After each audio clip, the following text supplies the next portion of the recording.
kolektīvā klātdienē veidojās ļoti bieži, kas saka, attiecības, ieskaitot personīgas attiecības, kuras traucē darbām.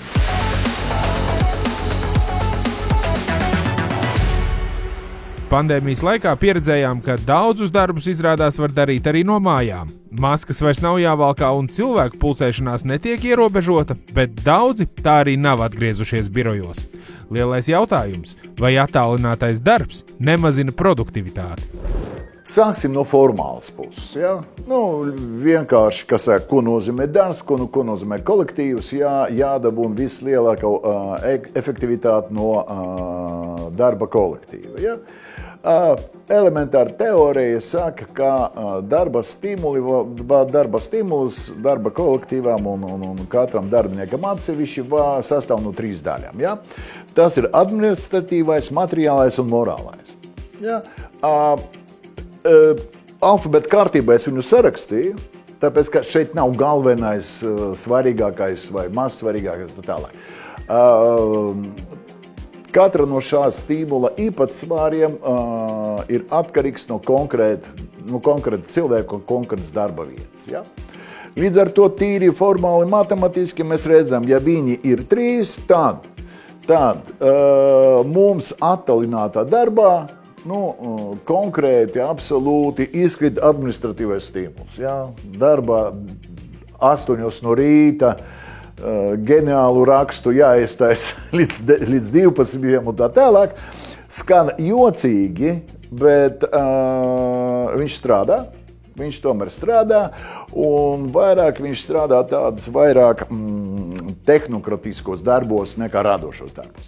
Bet materiālais un morālais viņš strādā, līdz ar to mēs redzam skaitļi 3-2, respektīvi. Ja?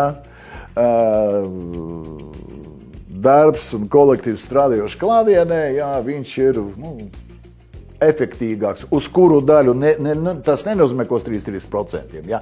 Tas ir atkarīgs no tā, ar ko cilvēki nodarbojas, ar ko viņi strādā. Vadot sapulces, ja?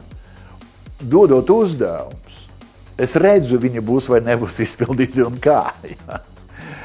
Es redzu pēc sejas izteiksmēm, kādas attiecības ir starp darbiniekiem. Ja?